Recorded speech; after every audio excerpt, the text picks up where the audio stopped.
On today's show, we're going to be talking about so much news. Your head's going to pop. Spider-Man 3 is bringing back some fan favorite heroes and villains. And we're also going to be diving into the Disney Investor Day 2020 event. So let's jump in.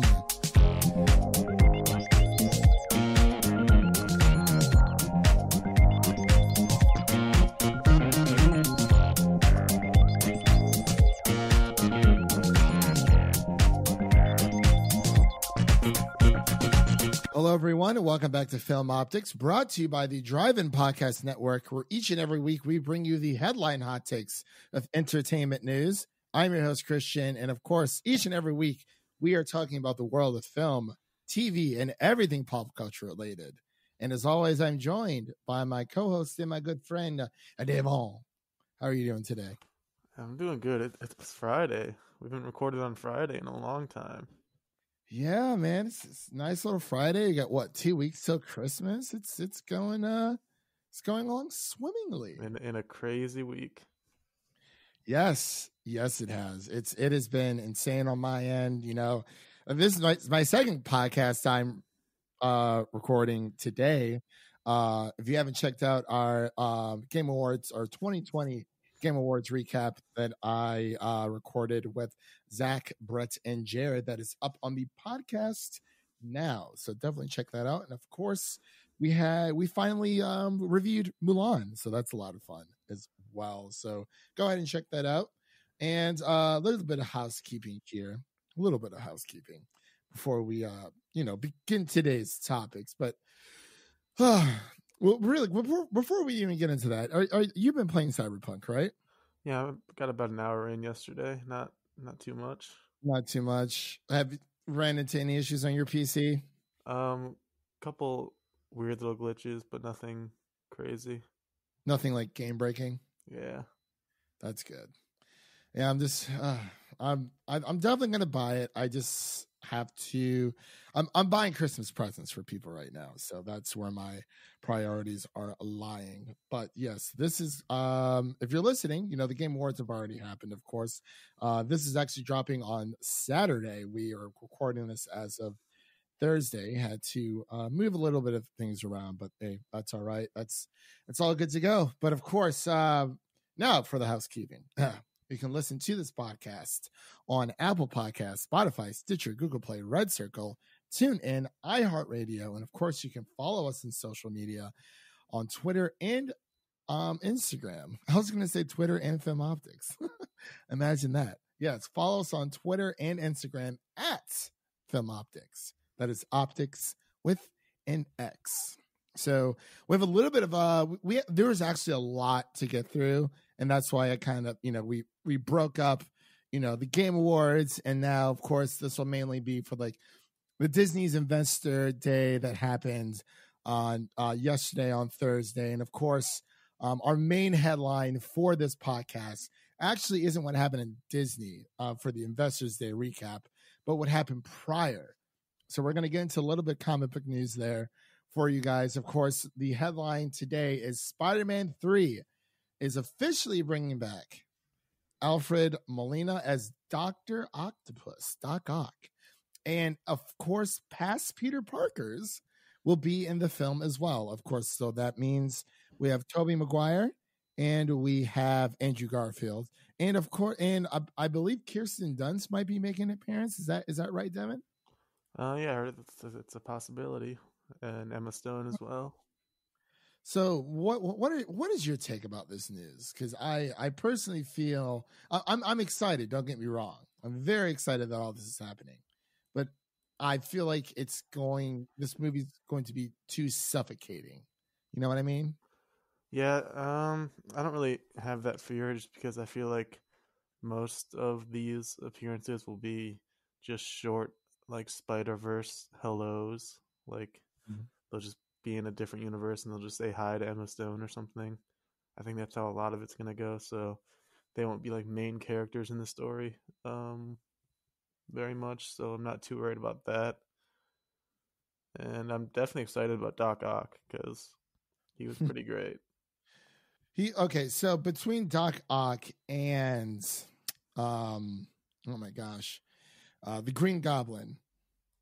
Which one would you rather have of their original roles from the Sam Raimi Sam Raimi films? Wow, respect. Because I think I'm going Norman Osborn, just because I love Willem Dafoe. I mean, he could make an appearance. Who knows? He could. He definitely could. But honestly, I'm very excited that this is happening. Of course, we can't really call this a spoiler, and of course, this is coming from Collider. That originally he was rumored to that Doc Ock, Alfred Molina, was rumored to be in Spider-Man 3. Now he has been confirmed. And it has actually been confirmed prior. A few weeks ago, we learned that Jamie Foxx's Electro will be in Spider-Man 3, as well as Andrew Garfield, which is officially confirmed with Tobey Maguire. And it actually looks like, based off of this Collider article at least, it looks like Kirsten Dunst will be returning as MJ. People are expecting Emma Stone to reprise her role as Gwen Stacy, pregnancy permitting. So, I believe she did have to drop out of Babylon.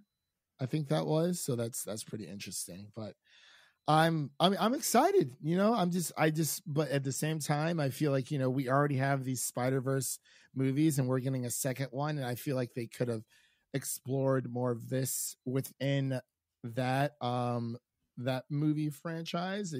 I mean, I guess this is an easy way to like connect everything together, but we did see Doc Ock die, and we also, of course, we saw Willem Dafoe's Green Goblin die as well. So I wonder how they're going to get around explaining that. You know what I mean? Yeah, I don't know how they're going to do it, but I'm cautiously optimistic. Yeah, I would agree with you there for sure. Like I definitely would. If this is like fantastic. And, this is every Spider-Man fan's wet dream right now. We've seen so many people talk about it, and it is very, it is very, very fun to, think about what's going on. And, but it looks like this is slated to release in December 17th, 2021, which is weird for a Spider-Man movie. As we know, Spider-Man films have always been the summer blockbusters that we have, come to know and love. And Spider-Man: Far From Home took home more than $1 billion worldwide. So, I mean, it just depends. I mean, it all depends. It really just depends on this COVID situation that's been going on, because, we can get excited now, but apparently there is a vaccine in the works, but that's, it's there's so many factors that plays into this if it'll even hit theaters. And speaking of the COVID situation, we actually have a few more news stories here. In the comic book realm, it looks like Black Widow is rumored and actually now confirmed to remain as a theatrical calendar on through Disney, despite the demand of putting it onto Disney Plus. I'm a little bummed about it. I mean, I totally understand, but it's just in the back of my mind. It's like, I always have this fear that it's just going to get pushed back again. It's strange. It's, I don't know. What are your thoughts on Black Widow? Yeah. Like the whole, do you think it's going to get pushed back? Do you think this is the right move? I mean, it's definitely better than what Warner Brothers is doing over there, just kind of jumping the ship there. Right, and we will get into that, because I do have a few more things I'd like to add after doing a little bit of research. But it's I don't know. That's more of an AT&T thing, because AT&T owns Warner Brothers, and they're the ones who, they send it down the pipeline. But indirectly, Warner Brothers, of course, is going to get caught in the fire because it's Warner Brothers. But for Black Widow, we did learn during the Disney Investors recap that Disney Investors Day, excuse me, that it will still keep that theatrical release. Like I said, I'm just kind of skeptical. about this. We haven't heard anything about A Quiet Place Part 2 or any other non-Marvel movie that was supposed to release this year for the most part, besides a few heavy hitters here or there. But it's very interesting. I mean, what I would absolutely love to see this film on the big screen, the bigger action blockbuster. But honestly, if I can't see it in IMAX and if I can't see it in Dolby, then I really don't want to see this in like just a basic theater. Like this requires all the attention, all the bells, all the whistles that it can muster. So, oh well. But actually, speaking of, since we're talking about the, all this comic book news, you want to get into the Warner Brothers, the rest of the Warner Brothers drama now, and then hit Disney investors? You want to do it that way? Do you want? Yeah, we can do that. All right. Why don't you go ahead, take the reins? I've been talking all day. There's been so much that's come out. What's up? There's been so much that's come out about this story here. Yeah, I put it in like kind of chronological order, just for for the listeners out there, so that they can kind of follow along what was going on and now what is. But yeah, it kind of started. Christopher Nolan's been at the heart of it for most of this time. He's ripping HBO Max as the worst streaming service, denouncing its Warner Brothers plan, and he also mentions that the poor tenant box office led to the HBO Max shift, and he also says that it was Warner Brothers' decision to release Tenet in the first place in theaters during the pandemic. So he's just kind of going off, just kind of yelling at them. He didn't mention it at the Game Awards though, which I thought he would. Get a little jab in. Yeah, it was probably recorded months ago or something. Yeah. I wonder because they did say it was live, right? We talked about that last night. Yeah, I'm guessing his part was just like pre-recorded and he just sent it in. He took for that. He's like, no, wait, I could do better. Yeah, no sitting allowed. Yeah, exactly. No chairs. Got a chair, I see. Yeah, there's just a lot of people angry. The Directors Guild is angry and wrote a letter and is considering boycotting. Today came out that Denis Villeneuve is also upset about it. And multiple actors, James Gunn, just anyone who works with Warner Brothers is not happy with the decision. Yeah, I believe Josh Brolin and Jason Momoa,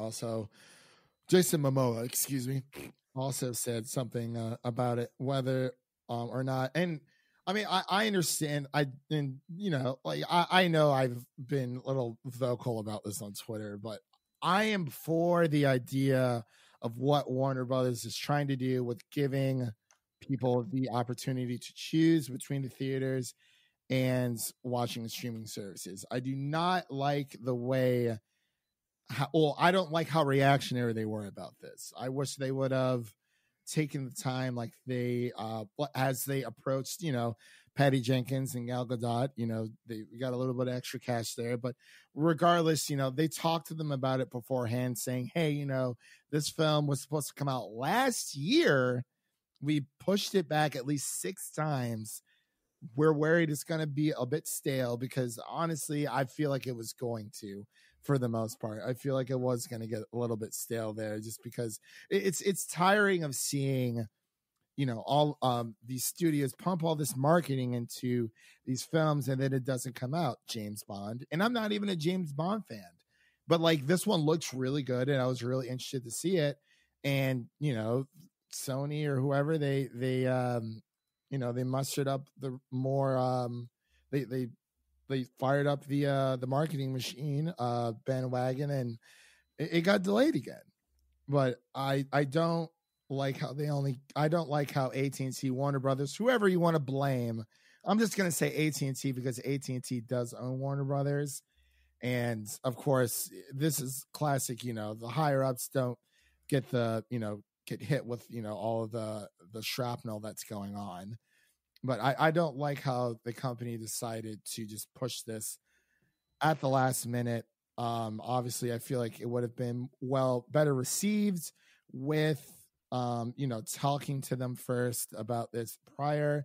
But then again, it is kind of weird because now all of a sudden HBO Max is like the worst streaming service in the eyes of these creators. But like, I feel like they would have said something different if if Warner Brothers or AT&T would have talked to them about this prior. Yeah, they just kind of had this plan, and then they just kind of sprung it on everybody and didn't tell anybody besides Wonder Woman, apparently. Right, and it sucks. I'm not saying, but because I mean, I'm imagining these directors have already been paid because a lot of these movies, Dune's ready to go. It's gone through production. It's been edited, all the sound mixing and whatnot. It's ready to go. I understand where Denise is coming from, where he's like, hey, my movie doesn't come out until October and there's a vaccine coming. But that doesn't necessarily mean that everyone who wants to go see this movie is going to get the vaccine right away, because from what we know, healthcare frontline workers are going to be getting it first, and then it's going to be trickling down from there. A vaccine does not, for whatever mean it's a cure. It's just like you would get a normal flu vaccine every single year, to help your body fight off against the flu. It's a vaccine. It's not a cure, but we just don't know what's going to happen, because we thought all of this would be over by now, and it's not. And partly America's to blame for all this, because nobody wants to follow the rules, because it's our God-given right, blah, blah, blah, blah, whatever. But that's the thing I'm worried about. And I commend Warner Brothers for giving people a choice when it comes to this, but I can also understand, the super short notice. But I mean, I'm sorry, but HBO Max is not the worst streaming service, but they did make a pretty bad move. I want to talk about that really quick. And that is AT&T sold Crunchyroll to Sony's Funimation for $1.175 billion. For those of you who don't know what Crunchyroll is, it's like your anime Netflix. It's where literally if you were watching whatever show, I don't know, My Hero Academia or Attack on Titan, the shows usually, I mean, they come in sub and dub. They do stream in both, but if you're looking for the subtitles, which the native episode, they release day and date within Japan and the rest of the world, at the same time. But that was a really strong pillar that HBO Max had underneath their wing, because it's not a big selection, but there is a lot of there's a lot to watch on there through HBO Max. Now, I don't know if Crunchyroll is going to stay on HBO Max, or if Crunchyroll is going to Funimation, which is also like another Japanese, not Japanese, anime streaming service as well. I really don't know what's going on there, but I feel like that was a mistake, only because I don't feel like paying for another streaming service. But I just wanted to throw that out there with, since it's all this Warner Brother AT&T drama. But did you have anything else you wanted to tackle on with that before we move on to the good stuff? I have no comment. No comment. All right. So, actually, really quick before we do, iCarly is coming back. It's the next thing on our list here. Figure we get that all out of the way before we dive into the Disney investors. But what are your thoughts about this? Are you smash pass? What are you doing? Well, most of iCarly is back. They got Carly, they got Freddie, and they got Spencer. Yeah. There's no Sam, no Jeanette. Yeah, there's no Jeanette McCurdy, like or Gibby.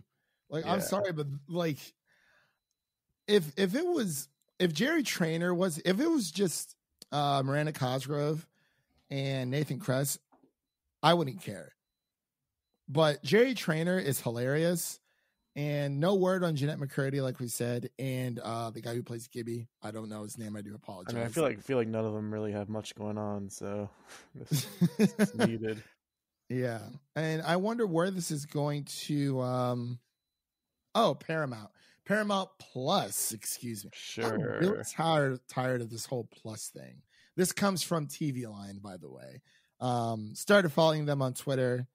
They seem pretty reliable for the most part, because I have seen this story carry around. Other than that Murphy's Law, you know what I'm talking about? I have no idea. It's this random, like, it's kind of like Illuminati, where like they have like their own exclusive stories, but like it doesn't really seem to be picked up by like Variety or Deadline or the Hollywood Reporter or anything like that. But it looks like this is originally this reboot was supposed to be on CBS All Access, but it's set to be rebranded as Paramount Plus. So I guess it's all the same thing. So looks like the new service will combine original content with shows from CBS, cable outlets, MTV, Comedy Central, BET, Paramount Network, and Nickelodeon. So didn't they say something about a Drake and Josh reboot, by the way? Do you remember that? Probably. I felt like there was something there, but might as well just do a combined one. They're all related anyways. Yeah, it's literally like they're all within the same universe. I think it's like Victorious. Yeah, throw in Victorious and Zoe 101. Just throw it all together. By the way, did you see that tweet that was going around? Which Nickelodeon show had the best intro song? It was between Drake and Josh, iCarly, Victorious, and Zoe 101. Yeah, I could not tell you Victorious or Zoe 101's from memory. I remember Zoe. I do not remember Victorious's at all, but I remember we all remember Jake and Josh. But I'm feeling it. iCarly's the winner. It's got to be Drake and Josh.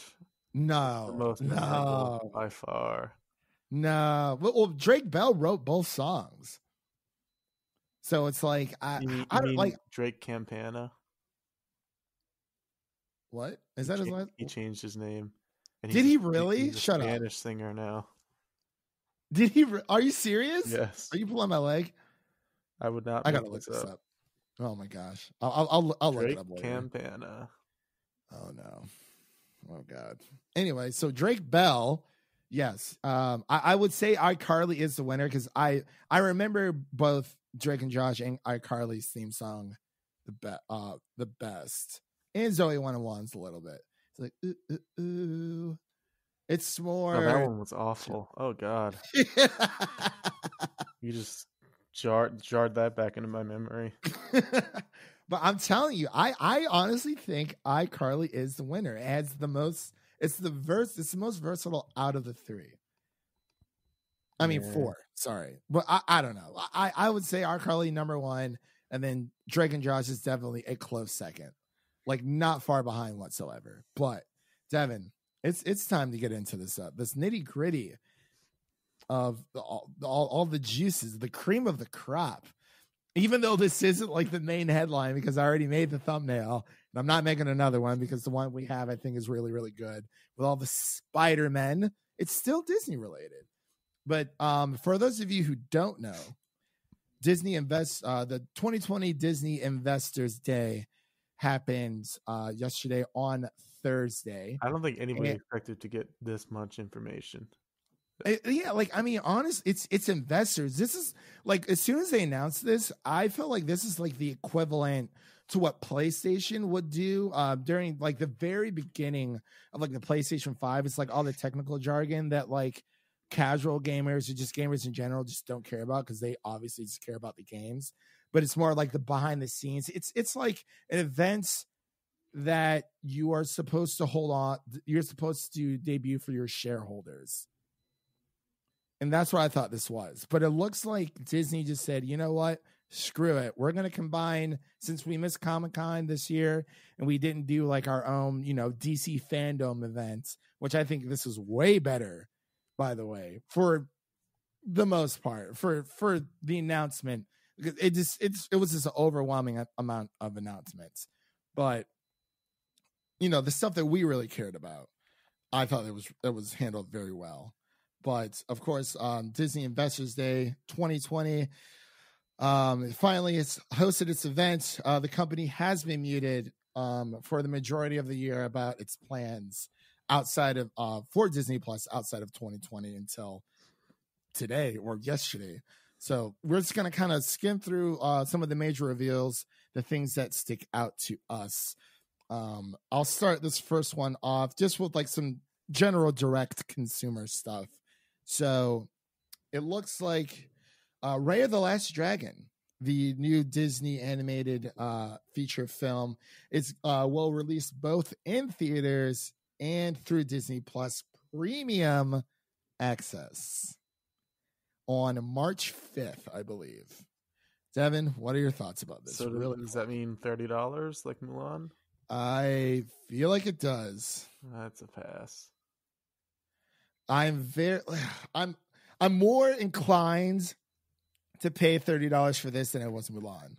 Number one, I love animated films. Number two, it just looks way better than Mulan. But I think I'm going to reserve judgment until we see some reviews out there. This movie's not afraid to put dragons in their movie like Mulan was. Oh my gosh, Devin. Get out Enough with the salt, all right? It was pitiful. What's up? It was pitiful. Oh my gosh. We got a phoenix. It was a weird. But no, this well, okay, so this is from the studio that brought us Moana and Frozen, but it does look interesting. I just wish we knew a little bit more about it. Definitely going to reserve judgments until then. But I mean, it just depends. If we're able to get vaccines, if the vaccine is deemed, safe and reliable, and does its job like the NDA or whoever the healthcare community claims it to be, then or the FDA, I think it is. Then maybe I'll watch this in theaters, because it's like, I mean, if I'm going to pay $30, I'd rather watch it in theaters anyway. Like if we had to pay extra, we might as well just watch it in theaters. You know what I mean? Yeah. It's some crazy stuff. And of course we already kind of talked about the Black Widow. It's still set to release on May 7th. Yeah, it's pretty important, because it just kind of confirms that Disney will not be following Warner Brothers' footsteps. You know what? I feel like they were going to, and then they saw what Warner Brothers was doing, and they were like, "Nah." Yeah, thanks for taking the biting the bullet for us. Because it's especially during the investors, I'm not sure if you saw that they said they're committed to the theaters and whatnot, and I am, but it's like, my God, like I just don't like how it's, because sometimes it just feels like they're just in it for the money, and it's like, oh, it needs to be in theaters, so I can get my that extra bonus box office check. But I mean, obviously there is more to it, but that's just the way it feels. But it is what it is. Anyway, moving on. We got some Lucasfilm announcements here. Devin, you want to take the Star Wars and I'll take the Marvel, or you want to do vice versa? Well, there's a lot going on in both, so we can just kind of do our smash or pass on all of these. Let's start off with Star Wars Rangers. Star Wars Rangers of the New Republic. Set within the timeline of The Mandalorian, this new live-action series from executive producers Jon Favreau and Dave Filoni will intersect with future stories and culminate into a climactic story event. I'm in. All you need to say is Mandalorian, and I'm in. Jon Favreau and Dave Filoni, and you're in, right? Yeah. So it's an easy smash. Star Wars Ahsoka. Of course. After making her long-awaited live-action debut in The Mandalorian, Ahsoka Tano's story, written by Dave Filoni, will continue in a limited series starring Rosario Dawson. Smash. Yep. Yeah, he created Ahsoka, so yeah. Star Wars Andor. A nice long paragraph here. Your hatred for Rogue One is out of control. It's not. It's just, oh my god, that movie is so long for just such a small, minuscule. It's like almost 2.5 hours. That's how most of these movies are. Well, this one needs to pick up the pace. A Anyway, Andor spy thriller.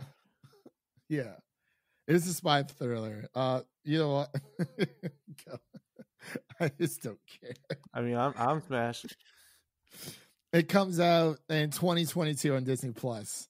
Looks like Diego Luna will be reprising his role as Cassian Andor from Rogue One. It'll be a fantastic new cast, including Stellan Skarsgård, Adria Arjona, Fiona Shaw, and a few others. Cool. Oh, production kicks off in 3 weeks in London. Sweet. But now, Devin, here's what I'm talking about. We got the Star Wars Obi-Wan Kenobi special of the series. Last August, D23, Lucasfilm announced that the return of Ewan McGregor as the iconic role of Jedi Master Obi-Wan Kenobi for a special event during the Disney Plus officially titled a Disney Plus series officially titled Obi-Wan Kenobi. The series begins 10 years after the dramatic events of Star Wars Revenge of the Sith, where he faced his greatest defeat, the downfall and corruption of his best friend and Jedi apprentice Anakin Skywalker, aka the Chosen One. He's back, ladies and gentlemen, turned into the evil Sith Lord Darth Vader. The series is directed by Deborah Chow, excuse me, who helmed the memorable episodes of Mandalorian Season 1. And not only that, my friends, this will truly be a long day to remember, as it is confirmed that Mr. Hayden Christensen himself will be returning as Darth Vader. This will be the rematch of the century, Kathleen Kennedy says. The Chosen One is back, ladies and gentlemen. Very excited. Anyway, you smashing or passing this one? I'll smash. I'll smash. A nice light smash. Wow. Anyway, and then we have the Star Wars Bad Batch, a little bit of a sizzle trailer. Devin never watched Clone Wars Season 7. So do you smash or pass? I'm going to have to pass. I do not vibe with these animated little shows they got. I don't know. I couldn't get into it. When will you learn? I will say season 1 of the show, like if you go all the way back, it is very rough. Like it really does. The animation doesn't really improve until like season 3, I would say. But you want to take these next few? Star Wars Lando. Oh boy. And we got Visions. I'm not sure what that is. Lando Calrissian will return in a brand new series for Disney Plus. Justin Simien, creator of critically acclaimed Dear White People and a huge Star Wars fan, is developing the story. Ooh. I don't think we got confirmation if Donald Glover will be joining Lando. Right.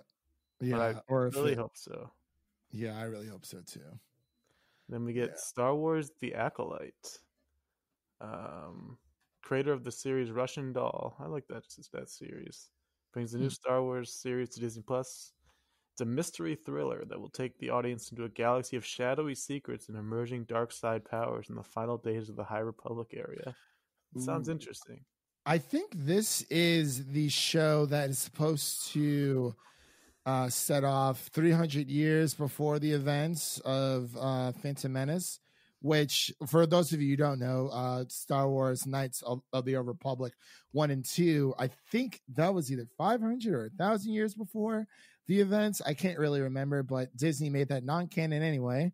Thank you, Disney. Even though, I can't say that Disney ruined Star Wars because they are doing so much here. We also have 2 more Star Wars shows that they announced. Looks like Star Wars Rogue Squadron will be directed by Patty Jenkins herself.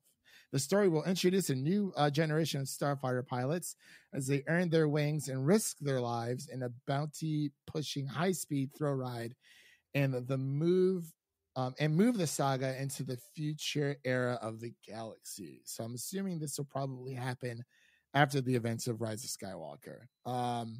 Of course, Patty has established herself as one of the top directors of the film industry today. And Kathleen Kennedy said that she's a visionary who knows how to strike a balance between action and heart. And I can't wait to see what she does in the Star Wars galaxy. And of course, we know that Taika Waititi is also directing a Star Wars, or writing a Star Wars, a script for a Star Wars story. I think he's directing as well, isn't he? Devin? For what? For a Star Wars movie. Is he writing and directing? Who? Taika? Yeah. Okay, that's what I thought. It's all his baby. Yeah. But that didn't really get much announced because it's pretty far out still. Yeah. They kind of brushed over it, saying, hey, we dropped this news earlier, so just kind of reconfirming. Then the last bit of Star Wars news we have is Star Wars: A Droid Story. A Lucasfilm continues to develop new stories. This looks like it's just going to follow the epic journey, introducing, the legendary duo R2-D2 and C-3PO. So I guess they're getting their own little series. Something I was kind of afraid of because I didn't really. I mean, like I love the droids, but I never really thought they needed too much backstory. But we'll have to wait and see. It could be cute, I guess. Yeah, you smashing? Maybe. All right, fair enough. Cool. So yeah, that's all the Star Wars news. Now on to all the smashing. All the smashing. Smashing. You want to blow through a few of these trailers really quick? Oh my god, the WandaVision trailer, it's Yes. crazy. Like, yes. Who knows what's going on in this world? I'm very excited. We finally get a Falcon and Winter Soldier trailer. That was pretty lit. Yeah, it does.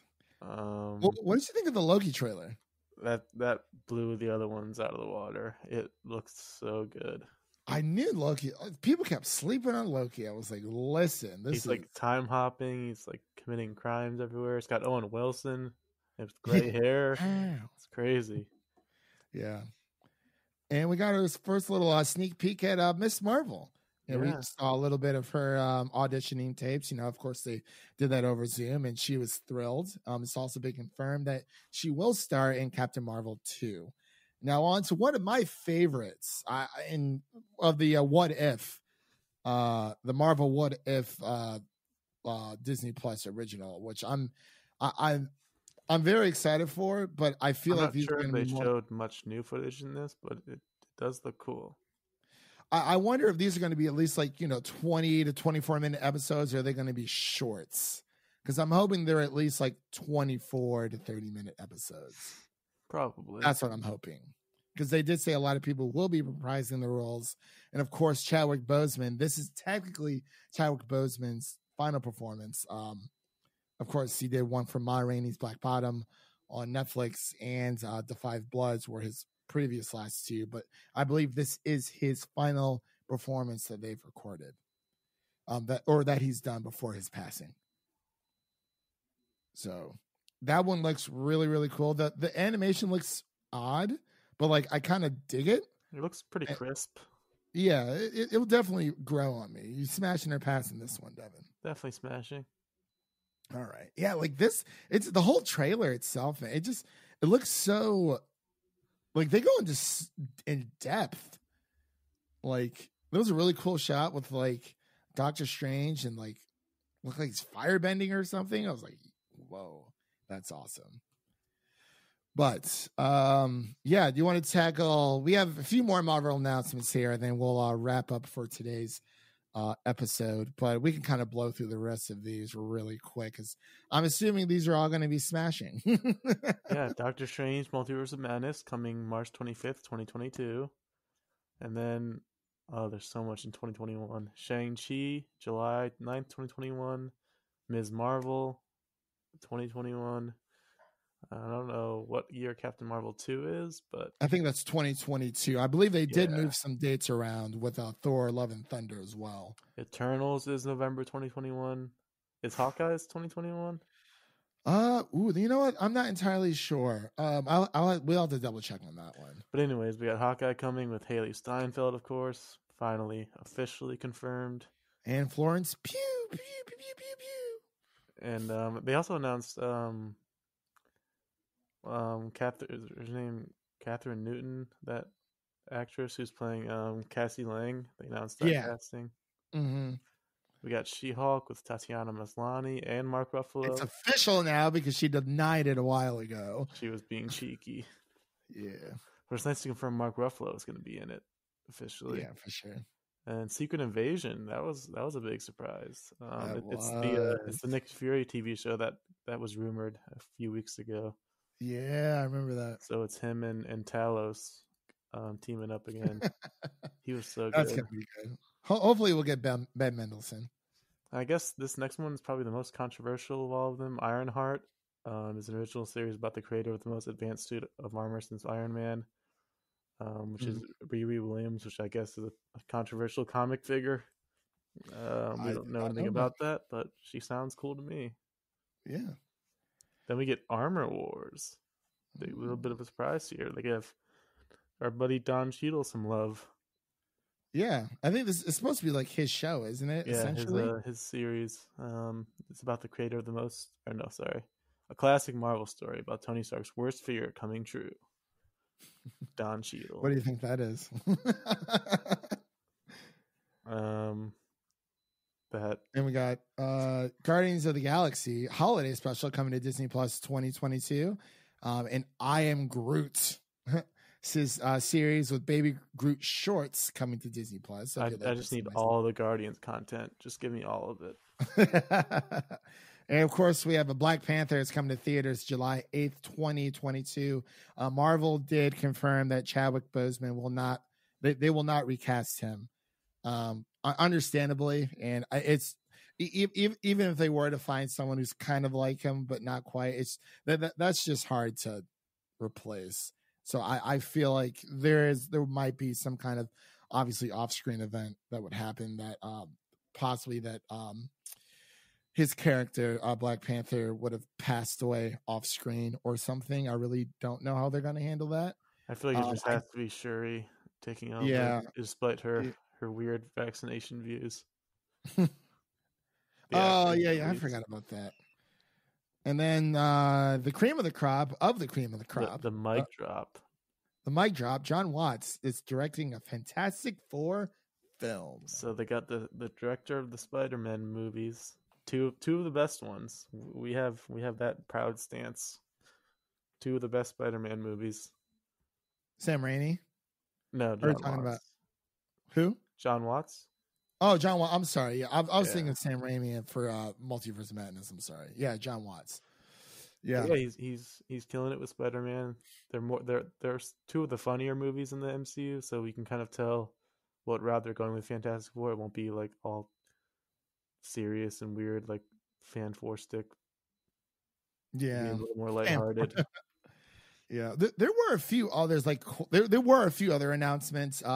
When I was writing this article, I was updating as I went, but I know there are a few more Marvel announcements out there dealing with like Ant-Man and the Wasp and Quantumania. Crazy Quantumania.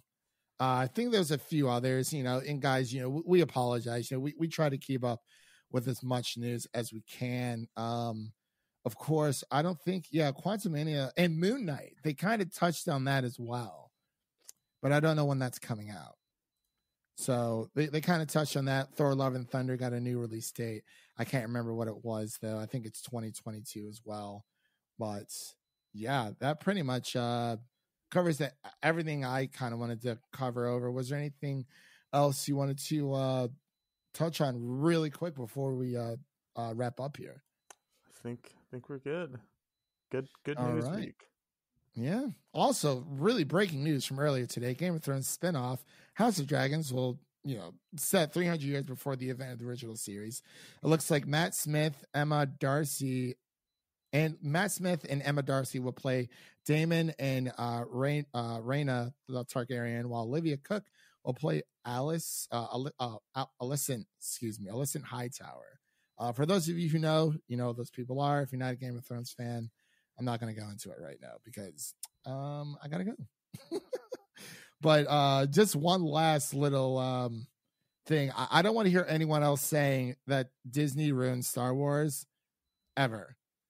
Like, I don't want to hear from anybody. Regardless if it's good or bad, we understand that, you know, you're going to hit bumps in the road with a giant franchise, but overall Disney has done a damn good job with acquiring, you know, with expanding the world of Star Wars as much as they can to the caliber that they that they're planning on doing. So yeah, I mean, you know, Marvel's, you know, they got Kevin Feige, long may he reign. But yeah, I'm tired of all this, you know, this Star Wars slander. They're Disney. They're doing more with the series than George Lucas ever could hope to do, honestly. So, you know, you're going to hit bumps in the road. But yeah, that pretty much concludes our newscast this week. Of course, Devin, thank you all for coming on. And thank you everyone for listening, and make sure to check out the other shows on the Drive-In Podcast Network over on the Music City Drive-In website at musiccitydrivein.com. I have a lot of written reviews over there on my blog, and also be sure to subscribe to our podcast on the platform of you're listening on your choosing, of course. And I don't know what we're reviewing next. We'll figure it out when the time comes. But we did review Mulan, as I mentioned before. And if you're a big His Dark Materials fan, me and Griff Schiller have been tackling season 2 week by week. Keep a lookout for our episode 5 review of the series. I believe there's 3 more episodes left. And then we're done with that series. Oh, of course. The Mandalorian, where Devin and I will be tackling the Mandalorian season 2 this next week. Next week. So yeah, maybe that'll be our next review, since we have His Dark Materials coming out for the pod this coming up week. So yeah, that pretty much does it for today. My name is Christian, and that was Devin, and we will see you guys next week. Peace.